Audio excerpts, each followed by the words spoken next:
Hello दोस्तों, नमस्कार। मैं हूं ईश्वर दामले और आप देख रहे हैं यशमरी विज्ञान चैनल। यशमरी विज्ञान चैनल में आपका स्वागत है। आज के वीडियो में हम सीखेंगे ओम का नियम, प्रतिरोध तथा प्रतिरोध को प्रभावित करने वाले कारक और विशिष्ट प्रतिरोध के बारे में जानेंगे।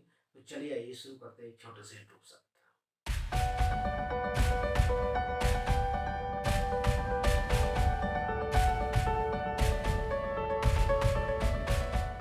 ओम नियम क्या है या ओम ने क्या नियम दिया था उसके बारे में हम चर्चा करेंगे। तो सबसे पहले ओम की नियम के बारे में चर्चा करते हैं। तो सर्वप्रथम ए बी एक चालक लेते हैं। ए बी एक चालक तार है। ठीक, ये क्या है? एक चालक तार यहाँ पर लिया गया है ए बी। चालक तार के सिरों पर लगाया गया एक ये संयोजी तार मैंने लगा दिए हैं। ठीक, कुंजी के लगा दी है और साथ साथ में वोल्ट मीटर लगा दिया है भी, इस प्रकार से। ठीक, ये वोल्ट मीटर है या इसे अपन कह सकते हैं विभव मापी। ये कुंजी के है,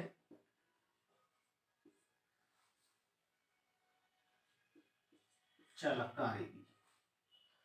परिभाषा में आपको ज्यादा नहीं लिखना है, परिभाषा में इसी को लिखना है कि यदि किसी चालक तार की भौतिक अवस्था में कोई परिवर्तन ना किया जाए, भौतिक अवस्था से तात्पर्य रहेगा उसे ठोका न जाए, पीटा न जाए, खींचा न जाए, गर्म न किया जाए, दाब न लगाया जाए, तो उसकी भौतिक अवस्था में कोई परिवर्तन न किया जाए तो चालक तार में प्रवाहित होने वाली विद्युत धारा, चालक तार में प्रवाहित होने वाली विद्युत धारा। अब विद्युत धारा कैसे प्रवाहित करोगे? या बैटरी कनेक्ट कर दोगे आप तो बैटरी कनेक्ट हो जाएगी जी। ठीक है ना, बी बैटरी है, ये विभव मापी है और यहाँ पर लिखेंगे बैटरी बी। ठीक, तो यहाँ से ये इसके अंदर विद्युत धारा प्रवाहित होती है तो इसमें प्रवाहित होने वाली विद्युत धारा आई चालक तार के सिरों पर लगाए गए विभवांतर, चालक तार के सिरों पर लगाए गए विभवांतर भी के समानुपाती होती है। ठीक है ना, तो यहाँ पर इस प्रकार से हम इसे परिभाषित करेंगे कि किसी चालक तार में बहने वाली विद्युत धारा चालक तार के सिरों पर लगाए गए विभवांतर भी के समानुपाती होती है। तो आप इसे फिर से भी आपके सामने मैं प्रस्तुत कर रहा हूँ। यदि किसी चालक तार की भौतिक अवस्था में कोई परिवर्तन न किया जाए तो चालक तार के सिरों पर लगाए गए विभवांतर भी उसमें बहने वाली विद्युत धारा आई के समानुपाती होता है, अर्थात भी समानुपाती होगा आई। तो यहाँ पर भी समानुपाती होगा आई और यहाँ पर समानुपाती का निशान हम हटा देंगे और यहाँ पर लगा देंगे एक स्थिरांक रख देंगे जिसे कहेंगे आर। तो आर यहाँ पर क्या है? आर यहाँ लिख देंगे आप, आर बराबर यहाँ है प्रतिरोध, चालक तार का प्रतिरोध, चालक तार में प्रतिरोध।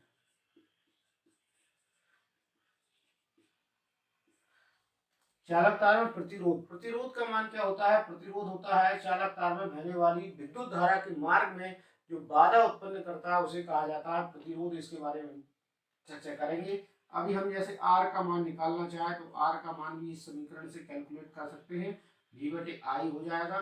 ठीक है ना, यदि हम आई का मान निकालना चाहें तो आई का मान भी हम यहाँ से निकाल सकते हैं, ये हो जाएगा v बटे आर।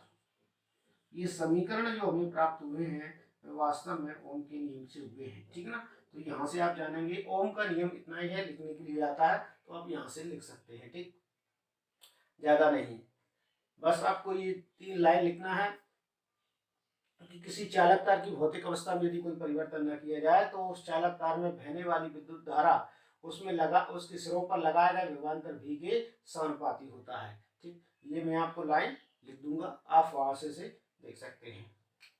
अब हम देखते हैं दूसरे पॉइंट पर चलते हैं, चालक तार का प्रतिरोध क्या है। तो प्रतिरोध की परिभाषा देखेंगे, इसके बाद देखेंगे हम इसमें प्रभावित करने वाले कारक। यह देखेंगे हम चालक तार का प्रतिरोध। तो प्रतिरोध है क्या, इसके बारे में चर्चा कर लेते हैं। प्रतिरोध वास्तव में एक प्रकार की बाधा है, जो विद्युत धारा के मार्ग में उत्पन्न होती है। विद्युत धारा के मार्ग में उत्पन्न बाधा को ही कहा जाता है प्रतिरोध। ठीक, तो यहाँ पर हम इसकी परिभाषा आपको दे देते हैं। यह देखेंगे चालक तार की परिभाषा, प्रतिरोध की परिभाषा यहाँ लिखी गई। किसी चालक तार में बहने वाली विद्युत धारा के मार्ग में उत्पन्न बाधा को प्रतिरोध कहते हैं। इसे कैपिटल आर से प्रदर्शित करते हैं। इसकी इकाई होती है, उसे कहते हैं ओम। ओम में इसे मापा जाता है। ठीक, ओम का साइन बनता है इस प्रकार से, ये ओम का साइन है और ओम में इसे मापा जाता है। अब हम चालक तार के प्रतिरोध के बारे में बात कर रहे हैं। तो प्रतिरोध ऐसा होता है कि भाई जैसे हम कहीं रास्ते पे जा रहे हैं, रास्ते में जाते समय अगर हमारे सामने कोई वाहन आ जाए तो हम हमारी बाइक को भी मोड़ लेते हैं वहां से, तो वो हमारे मार्ग में क्या है, एक प्रकार की बाधा है, ठीक ना, रुकावट है। जो हमारे मार्ग में बाधा है, रुकावट है, वही हमारा प्रतिरोध है। इसी प्रकार से चालक तार में बहने वाली विद्युत धारा के मार्ग में जो रुकावट आती है, जो बाधा आती है, उसी को कहा जाता है प्रतिरोध, जो प्रतिरोध कहलाएगा। ठीक, तो हम इसके प्रभावित करने वाले कारकों के बारे में चर्चा करेंगे कि कौन कौन से कारक चालक तार को प्रतिरोध को प्रभावित करते हैं। चालक तार के प्रतिरोध को प्रभावित करने वाले कारक या प्रतिरोध को प्रभावित करने वाले कारक, इस कारकों में सबसे पहले हम यहाँ बात करेंगे चालक तार की लंबाई।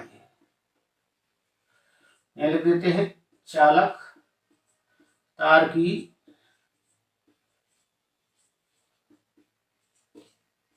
लंबाई। तो चालक तार की लंबाई प्रतिरोध को कैसे प्रभावित करती है, ये हमें यहाँ पर देखना है। चालक तार की लंबाई से तात्पर्य होता है उसका लंबा होना, लंबाई में लेंथ उसकी बड़ी होना। तो यहाँ हम देख रहे हैं कि जैसे आप मान लीजिए कि ये आपके सामने एक रोड आपके सामने दिया गया है, ठीक है ना, यहाँ ले लेते हैं रोड, एक सड़क यहाँ पर है, ठीक, और ये सड़क की लंबाई आप देख पा रहे हैं।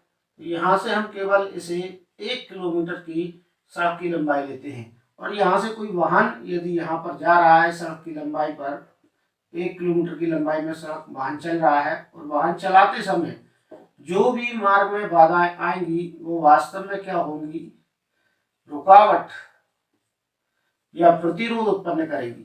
ठीक, यहाँ पर देख रहे हैं कि 1 किलोमीटर की दूरी तय करने में, यदि 1 किलोमीटर की दूरी तय करती है सड़क पर गाड़ी, तो यहाँ पर इसके मार्ग में रुकावट आती है। जो रुकावट आती है वही क्या कहलाएगी, इसमें बाधा आएंगी। यदि सड़क छोटी, लंबाई छोटी है, कम दूरी पर जाना है, तो आपके मार्ग में कम बाधाएं आती हैं। जब ज्यादा दूरी जाते हैं, ज्यादा किलोमीटर आप चलेंगे, तो ज्यादा किलोमीटर चलने पर आपके मार्ग में ज्यादा बाधाएं, ज्यादा प्रतिरोध उत्पन्न हो सकते हैं, ठीक ना, रुकावटें आ सकती हैं। इसलिए कहा जाता है कि यदि चालक तार की लंबाई भी यदि बड़ी है, यदि लंबाई अधिक है, तो साथ साथ में चालक तार के प्रतिरोध में भी बढ़ोतरी हो जाती है।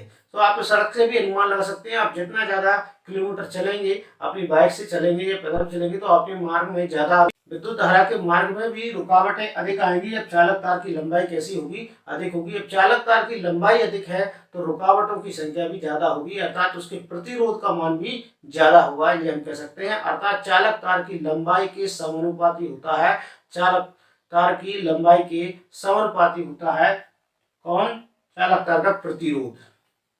तो चालक तार का जो प्रतिरोध होगा वो चालक तार की लंबाई की कैसा होगा, समानुपाती होगा। ये बन जाएगा समीकरण नंबर 1। चालक तार का प्रतिरोध चालक तार की लंबाई के समानुपाती होगा, अर्थात चालक तार जितना लंबा होगा प्रतिरोध का मान भी उतना ही अधिक होगा। इससे हम ये अनुमान लगा सकते हैं। नेक्स्ट पर चलते हैं हम। तो अनुप्रस्थ काट का क्षेत्रफल से तात्पर्य हुआ चालक तार की मोटाई से तात्पर्य। इसमें अनुप्रस्थ काट का मतलब होता है, जैसे ये पेन है, पेन की मोटाई की हम जैसे मूली की चिप्स काटते हैं तो वो अनुप्रस्थ काट कहलाता है इनका। यदि हम यहाँ देखें, एक चालक तार है, इसकी ये मोटाई है, यही इसका क्या कहलाएगा, अनुप्रस्थ काट का क्षेत्रफल कहलाएगा। ये अनुप्रस्थ काट का क्षेत्रफल कहलाएगा, जिसे हम कैपिटल ए या स्मॉल ए से भी डिफाइन कर सकते हैं, ठीक ना, इसी क्षेत्रफल को। तो क्षेत्रफल का मान बढ़ने के साथ साथ चालक तार के प्रतिरोध का मान कम हो जाता है। क्यों हो जाता है कम, वो हम यहाँ देखेंगे। एक उदाहरण की सहायता से समझने का प्रयास कर रहे हैं किस प्रकार से कम हो जाता है। आप यहाँ देखेंगे, रास्ते के ऊपर ही मैं पूरे उदाहरण आपके सामने प्रस्तुत कर रहा हूँ, वहां आप देख सकते हैं, ठीक है।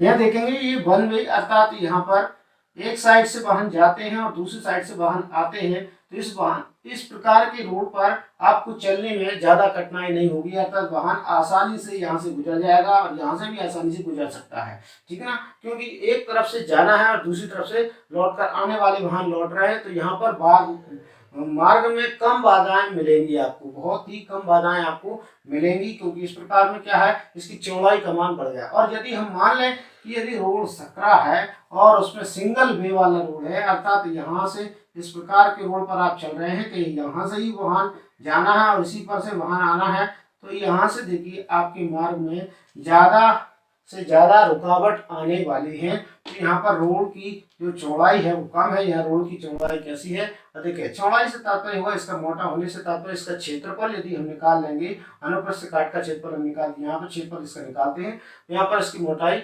जैसे हम मोटाई बोल रहे हैं उसे आप तुलना कीजिए अनुप्रस्थ काट के क्षेत्रफल से, ठीक ना। तो इस प्रकार से हम यहाँ पर देख लेंगे।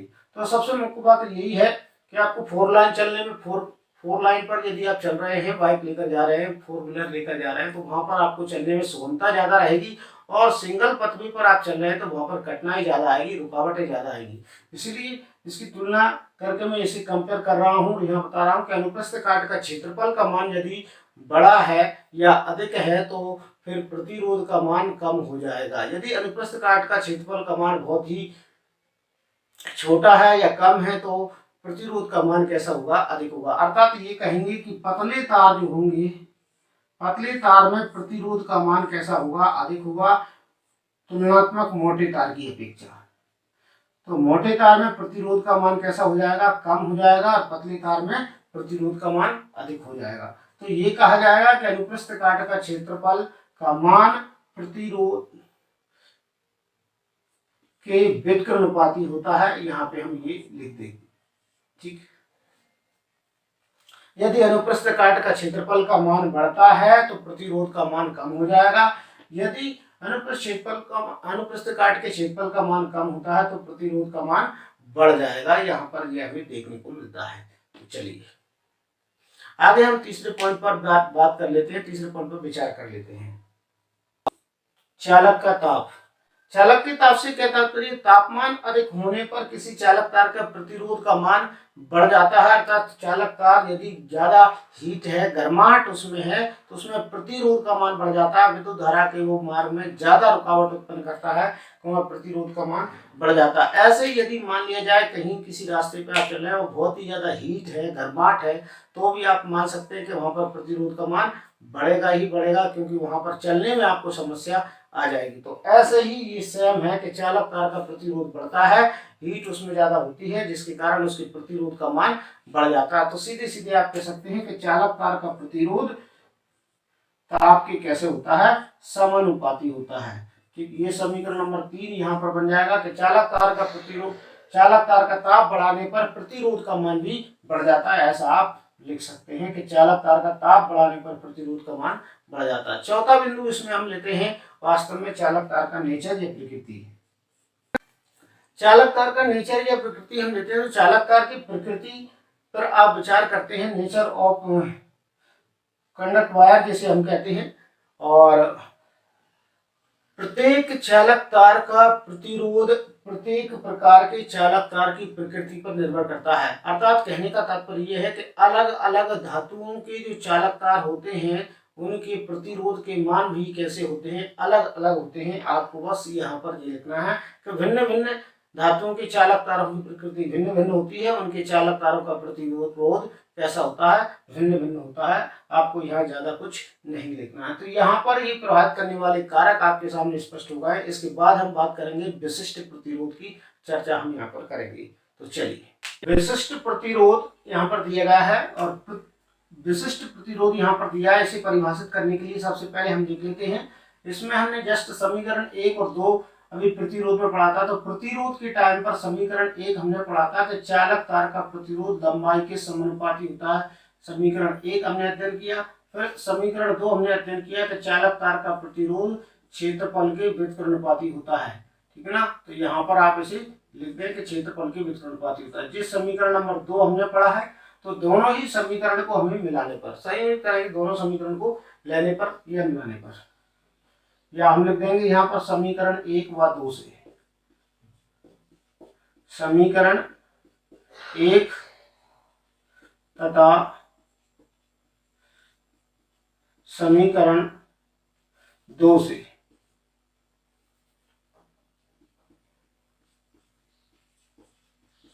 समीकरण 1 तथा 2 से, तो 1 और 2, आर का मान एल के समानुपाती है तो एल रख दिया ऊपर, ए के व्युत्क्रमानुपाती है तो ए रख दिया नीचे। ठीक है, अब हमें प्रतिरोध का मान निकालना है, तो कैसे यहाँ पर निकालते हैं हम देख लेते हैं। देखिए यहाँ पर सबसे पहले हम यहाँ पर से आर बराबर का साइन लगाएंगे, एक नियतांक रखेंगे, ये रख दिया हमने, ए जहाँ लिखेंगे, यहाँ पर ये नियतांक है, ये रोहो है, ठीक ना।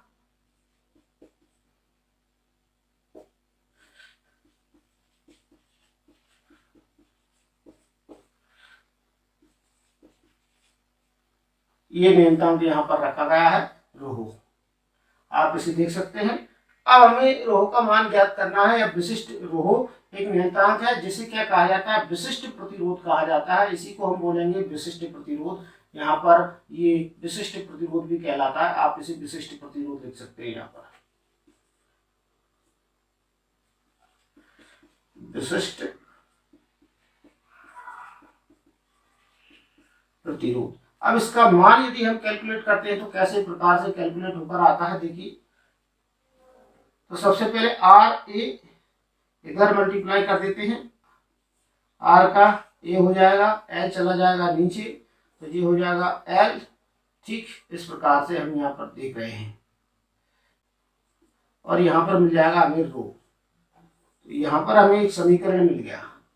इस समीकरण को हम चाहे तो पलट के भी लिख सकते हैं, कोई दिक्कत नहीं। इस प्रकार से या करके हम इसे ऐसे लिख सकते हैं, रो बराबर हो जाएगा R A into L upon L. तो इस प्रकार से ये समीकरण हमें मिल जाएगा, रो बराबर आर ए बटे एल, यहाँ पर ये समीकरण हमें मिलेगा। ये विशिष्ट प्रतिरोध का समीकरण है। इससे इसकी परिभाषा कैसे बनाई जाए, परिभाषा कैसे निकाला जाए, इसका मात्रक कैसे निकाला जाए, ये देखना हमें। तो मात्रक निकालने के लिए जरूरी है कि यहाँ पर हमें इसकी जानकारी हो।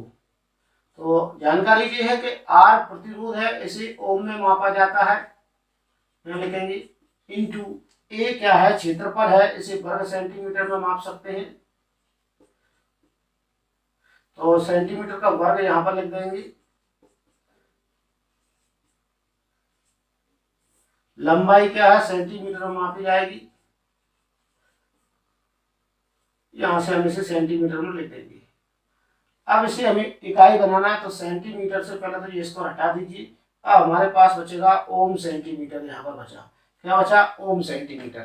तो विशिष्ट प्रतिरोध की इकाई हो जाएगी, कि इकाई यहाँ पर आप बात करेंगे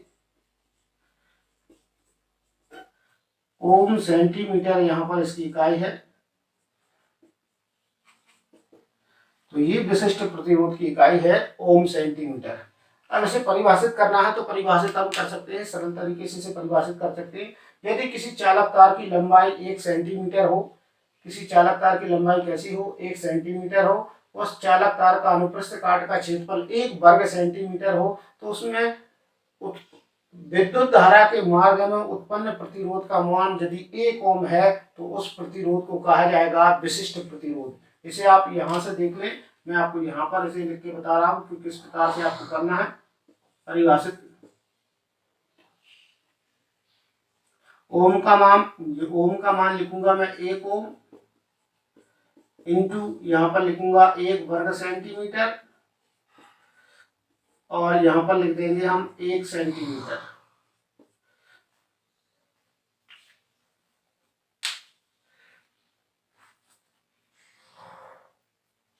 यहाँ से आप देख सकते हैं किस प्रकार से परिभाषित करेंगे, तो इसी को देखकर हमें परिभाषित करना है। यदि किसी चालक तार के अनुप्रस्थ काट का क्षेत्रफल 1 वर्ग सेंटीमीटर है तथा उसकी लंबाई 1 सेंटीमीटर है, तो उसमें बहने वाली विद्युत धारा के मार्ग में उत्पन्न प्रतिरोध का मान यदि 1 ओम है, तब हम उसे विशिष्ट प्रतिरोध का मान कहते हैं, या उसे हम विशिष्ट प्रतिरोध कहते हैं। तो यहाँ से आप उसकी परिभाषा लिख सकते हैं। तो आज के वीडियो में इतना ही। हर बार की तरह कहना चाहूंगा, यदि आप मेरे चैनल पर हैं और अभी तक आपने यदि चैनल को सब्सक्राइब नहीं किया, तो प्लीज सब्सक्राइब को प्रेस कर दीजिएगा, बेल आइकन को प्रेस करना ना भूलें। बेल आइकन जैसे ही आप प्रेस करेंगे, वीडियो अपलोड होते ही आपके पास नोटिफिकेशन पहुंच जाएगा। वीडियो अच्छा लगता है तो लाइक जरूर कीजिएगा, दोस्तों के साथ में शेयर कीजिएगा।